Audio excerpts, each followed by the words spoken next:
नमस्कार दोस्तों, आप सभी का स्वागत है आपके अपने चैनल जॉब जॉय में। तो दोस्तों, जैसा कि हमने प्रीवियस वीडियो में आपको बताया था कि दिल्ली पुलिस कांस्टेबल भर्ती 2025 की वैकेंसीज को लेकर जो लेटेस्ट आरटीआई रिप्लाई आया है, उसमें बम्पर वैकेंसीज आपको दिल्ली पुलिस कांस्टेबल में इस बार देखने को मिलने वाली हैं। लगभग आपकी 10,000 से ज़्यादा पदों पर वैकेंसीज आपकी रहने वाली हैं इस बार। तो दोस्तों, अब जो कैंडिडेट्स हैं उनके मन में दिल्ली पुलिस को लेकर काफ़ी ज़्यादा यहाँ पे डाउट्स हैं, और दोस्तों इनमें से जो काफ़ी कॉमन डाउट्स हैं उनके बारे में इस वीडियो में बात करने वाले हैं। तो दोस्तों, इसमें सबसे पहला डाउट और सबसे ज़्यादा पूछे जाने वाला डाउट है वो एज काउंटिंग की डेट को लेके है कि एज काउंटिंग की डेट है वो आपकी कौन सी रहने वाली है, किस डेट को आधार मानकर आयु की गणना की जाएगी। तो दोस्तों, इसके बारे में पूरी जानकारी आपको इस वीडियो में मिलने वाली है। फिर हम बात करेंगे फिजिकल स्टैंडर्ड्स क्या क्या मांगे जाते हैं दिल्ली पुलिस कांस्टेबल के लिए, तो इसके बारे में भी पूरी जानकारी आपको इस वीडियो में मिलने वाली है। जैसा कि पहले से तैयारी जो कर रहे हैं कैंडिडेट्स उनको तो पता होगा इस बारे में, लेकिन जो फ्रेशर कैंडिडेट्स जो पहली बार इस बार दिल्ली पुलिस कांस्टेबल भर्ती में सम्मिलित होने वाले हैं उनके लिए ये सब कुछ जान लेना बहुत ज़्यादा ज़रूरी है। फिर हम बात करेंगे एग्जाम पैटर्न की और जो कंप्लीट सिलेक्शन प्रोसेस आपका दिल्ली पुलिस कांस्टेबल का रहने वाला है उसके बारे में। तो दोस्तों, पूरी जानकारी आपको पॉइंट टू पॉइंट इस वीडियो में मिलने वाली है, तो वीडियो बहुत ज़्यादा इंपॉर्टेंट है आप सभी के लिए। तो दोस्तों, पूरी जानकारी के लिए वीडियो को अंत तक जरूर देखें, और अगर इससे पहले आप हमारे चैनल पर पहली बार विजिट कर रहे हो तो सभी सरकारी भर्तियों की लेटेस्ट और ऑथेंटिक अपडेट्स पाने के लिए चैनल को जरूर सब्सक्राइब करें, साथ ही बेल आइकन को भी प्रेस कर लें जिससे कि आने वाली वीडियोज़ की नोटिफिकेशन आपको समय पर मिलती रहे। तो दोस्तों, यहाँ पे जो आपका एप्लीकेशन मोड रहने वाला है वो ऑनलाइन रहने वाला है। रजिस्ट्रेशन डेट्स की यदि हम बात करें तो जुलाई से सितंबर के बीच में आपके जो फॉर्म हैं वो भरे जाने वाले हैं। सिलेक्शन प्रोसेस की हम बात करें तो सबसे पहले आपकी ऑनलाइन एग्जाम होगी, इसके बाद में आपका फिजिकल टेस्ट होगा, उसके बाद में आपका मेडिकल टेस्ट होने वाला है। फिर सैलरी की बात करें तो पे लेवल 3 के अकॉर्डिंग आपको सैलरी यहाँ पे मिलने वाली है। जॉब लोकेशन की बात करें तो दिल्ली एनसीआर में आपकी जॉब लोकेशन होने वाली है। ऑफिशियल वेबसाइट की यदि हम बात करें तो इसके लिए जो आपको ऑनलाइन आवेदन करना है वो एसएससी की ऑफिशियल वेबसाइट पे जाके करना होगा, क्योंकि दिल्ली पुलिस कांस्टेबल की जो भर्ती है वो एसएससी के थ्रू ही कंडक्ट होती है। तो ऑनलाइन एप्लीकेशन फॉर्म आपको एसएससी की ऑफिशियल साइट पे जाके भरने होंगे। फिर हम बात करेंगे यहाँ पे जो आपकी दिल्ली पुलिस की ये जो साइट दी गई है, तो इसमें जो आपकी एमटीएस की पोस्ट रहने वाली है उस क्योंकि जो आपकी रिक्रूटमेंट है वो दिल्ली पुलिस खुद से करने वाला है, एसएससी एमटीएस की रिक्रूटमेंट नहीं करवाएगा। बाकी जो कांस्टेबल की पोस्ट है उनके लिए जो रिक्रूटमेंट प्रोसेस है वो एसएससी करवाने वाला है। यहाँ पे आगे हम बात कर लेते हैं यहाँ पे इंपॉर्टेंट डेट्स के बारे में। तो दोस्तों, आपका जो नोटिफिकेशन आपका रिलीज होगा वो सितंबर के फर्स्ट वीक में आपको नोटिफिकेशन देखने को मिल जाएगा। फिर दोस्तों, ऑनलाइन एप्लीकेशन फॉर्म की जो लास्ट डेट रहने वाली है वो आपकी सितंबर में रहने वाली है। अभी डेट्स यहाँ पे कंफर्म नहीं की गई हैं। फिर हम बात कर लेते हैं यहाँ पे दिल्ली पुलिस कांस्टेबल की एग्जाम डेट के बारे में। तो दोस्तों, इसका जो ऑनलाइन एग्जाम आपका होने वाला है वो नवंबर से दिसंबर के बीच में कंडक्ट करवाया जाएगा। फिर बात कर लेते हैं यहाँ पे एप्लीकेशन फीस की। तो दोस्तों, यहाँ पे जो आपकी एससी, एसटी और पीडब्ल्यूबीडी कैंडिडेट्स हैं उनके लिए किसी भी तरीके का कोई एप्लीकेशन फीस नहीं है। इसके अलावा फीमेल कैंडिडेट्स भले ही किसी भी कैटेगरी से बिलोंग करती हैं उनके लिए किसी भी तरीके का एप्लीकेशन फीस यहाँ पे नहीं है। इसके अलावा जो यहाँ पे ये ऊपर जो कैटेगरीज दी गई है इनके अलावा जो बाकी कैटेगरीज है उन सभी के लिए 100 रुपये यहाँ पे एप्लीकेशन फीस होने वाला है। जैसा कि आप सभी को पता है, एसएससी की सभी एग्जाम्स में आपका एप्लीकेशन फीस सेम रहता है। फिर हम बात कर लेते हैं यहाँ पे सबसे इंपॉर्टेंट पॉइंट के बारे में, वो है आपकी एज लिमिट। तो दोस्तों, जैसा कि आप सभी को पता है, कांस्टेबल भर्ती के लिए जो आपकी एज लिमिट रखी जाती है, यूआर कैटेगरी के बारे में हम बात करेंगे, फिर इसके बाद में ओबीसी की बात करेंगे, फिर हम एससी एसटी की बात करेंगे। तो दोस्तों, यूआर कैटेगरी के लिए यदि हम बात करें तो जो आपकी एज लिमिट रखी जाती है 18 से 25 साल आपकी रखी जाती है। इसके बाद में ओबीसी की बात करें तो 18 से 28 साल आपकी एज लिमिट रखी जाती है। फिर हम बात कर लेते हैं यहाँ पे एससी एसटी की, तो 18 से 30 साल यहाँ पे एज लिमिट आपकी रखी जाती है। फिर हम यहाँ पे बात कर लेते हैं, ये तो हो गई कांस्टेबल के लिए एज लिमिट। फिर हम बात कर लेते हैं यहाँ पे हेड कांस्टेबल मिनिस्टीरियल के लिए। तो दोस्तों, उसके लिए भी सेम आपकी एज लिमिट रखी जाती है। और हेड कांस्टेबल आपका एडब्ल्यूओ और टीपीओ की हम बात करें तो उसके लिए जो एज लिमिट आपकी रखी जाती है यूआर के लिए 18 से 27 साल रखी जाती है। बाकी जो कैटेगरीज हैं आपकी उसके अकॉर्डिंग आपको एज में रिलैक्सेशन भी दिया जाता है। अब सबसे इंपॉर्टेंट जो सवाल है वो ये कि आयु की गणना किस डेट को आधार मानकर की जाएगी।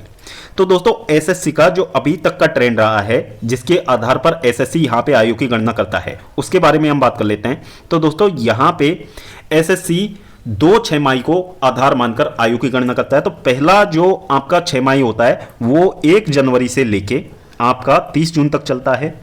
फिर दूसरा जो आपका छमाही होता है वो 1 जुलाई से लेके आपका 31 दिसंबर तक चलता है। अब इसमें जो नोटिफिकेशन इस टाइम पीरियड के दौरान जारी होता है तो उस भर्ती के लिए जो एज की गणना की जाती है वो 1 जनवरी को आधार मानकर की जाती है।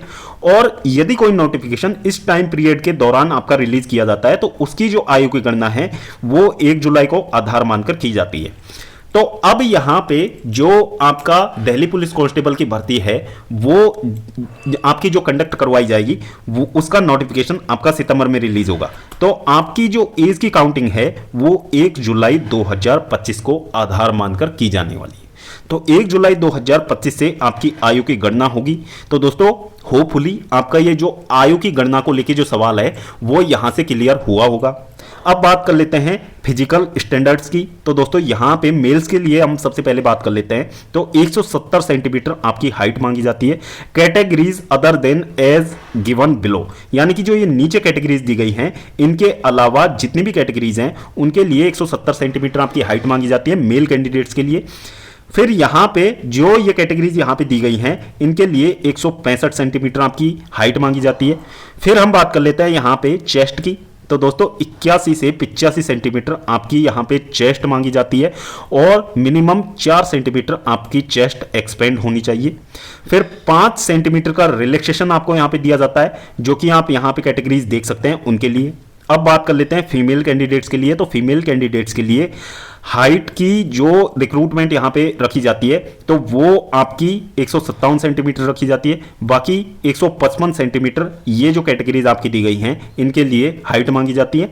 और यहां पे इनके अलावा जो कैटेगरीज यहां पे बच जाती हैं जो कि यहां पे मेंशन कर रखी हैं इनके लिए 152 सेंटीमीटर आपकी हाइट मांगी जाती है।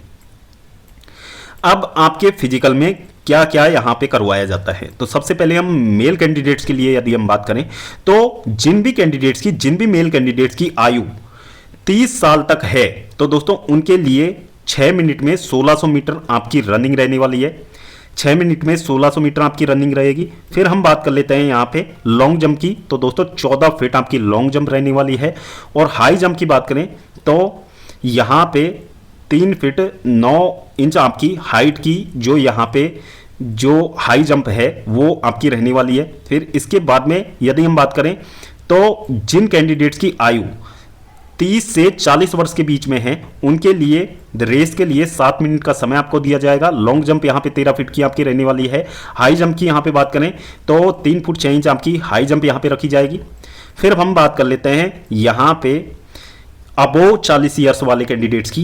तो दोस्तों उनके लिए जो समय आपको दिया जाएगा रेस के लिए 8 मिनट का समय दिया जाएगा। लॉन्ग जंप आपकी 12 फीट रहने वाली है और उनके लिए जो हाइट आपकी रहने वाली है 3 फुट 3 इंच आपकी रहने वाली है। फीमेल कैंडिडेट्स के लिए यदि हम बात करें तो दोस्तों जो कैंडिडेट्स फीमेल कैंडिडेट्स आपकी 30 साल तक की एज की हैं उनके लिए 8 मिनट में 1600 मीटर आपको रनिंग करनी होगी। और लॉन्ग जंप जो रखी गई है इनके लिए 10 फीट रखी गई है। हाई जंप 3 फीट यहाँ पे रखी गई है। 30 से 40 वर्ष तक की जो फीमेल कैंडिडेट्स हैं उनके लिए जो आपकी रनिंग के लिए समय दिया जाएगा वो 9 मिनट का समय दिया जाएगा। और 9 फीट इनकी लॉन्ग जंप रखी गई है। इसके अलावा हाइट आप यहाँ पे देख सकते हैं। और फिर 40 साल से ऊपर वाले कैंडिडेट्स जो हैं उनके लिए 10 मिनट का समय दिया जाने वाला है रेस में। और 8 फीट तक इनकी लॉन्ग जंप आपकी रहने वाली है। फिर हम यहाँ पे बात कर लेते हैं दिल्ली पुलिस का रिक्रूटमेंट प्रोसेस। तो दोस्तों यहाँ पे सबसे पहले आपका सीबीटी बेस एग्जाम होगा। फिर आपका फिजिकल टेस्ट होगा। उसके बाद में आपका मेडिकल टेस्ट कंडक्ट करवाया जाएगा। आपकी जो एग्जाम है यहाँ पे 100 नंबर की होने वाली है। और जो आपका फिजिकल होने वाला है वो क्वालिफाइंग नेचर का होने वाला है, यानी कि जो आपकी मेरिट तैयार होगी वो आपकी जो एग्जाम होने वाली है उसी के प्राप्तांकों के बेसिस पे आपकी होने वाली है। अब एग्जाम पैटर्न की हम बात करें तो दोस्तों एग्जाम पैटर्न कुछ इस तरीके का आपका रहने वाला है दिल्ली पुलिस कांस्टेबल का। तो दोस्तों यहाँ पे 90 मिनट का आपको समय दिया जाएगा। आपके वहां पे 4 सेक्शन आपको देखने को मिलेंगे। तो इसमें रीजनिंग के 25 क्वेश्चन होंगे 25 नंबर के, जनरल नॉलेज और करंट अफेयर्स के 50 क्वेश्चन 50 नंबर के, आपके न्यूमेरिकल एबिलिटी के 15 क्वेश्चन 15 नंबर के रहने वाले हैं और computer fundamental, MS Excel, MS Word, communication, internet, www and web browser ETC, इससे रिलेटेड 10 क्वेश्चन होंगे आपके 10 नंबर के।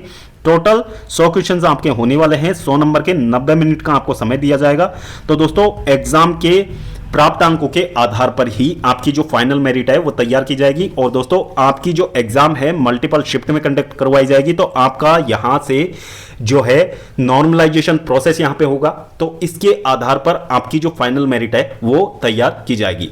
तो दोस्तों ये थी दिल्ली पुलिस भर्ती 2025 को लेके जो भी यहां पे एग्जाम पैटर्न है, एग्जाम सिलेबस है, सिलेक्शन प्रोसेस है, और दोस्तों जो आयु की गणना को लेके जितने भी डाउट्स थे कैंडिडेट के, वो सब कुछ हमने इस वीडियो में क्लियर करने के पूरे प्रयास किए हैं। फिर भी यदि आपके मन में कोई डाउट रह जाता है दिल्ली पुलिस कांस्टेबल भर्ती को लेके, तो दोस्तों आप अपने डाउट यहां पे कमेंट सेक्शन में पूछ सकते हैं। आपका डाउट क्लियर करने का हम पूरा प्रयास करेंगे। तो दोस्तों होपफुली वीडियो आपको पसंद आई होगी। वीडियो पसंद आई हो तो वीडियो को लाइक करें, अपने दोस्तों के साथ जरूर शेयर करें।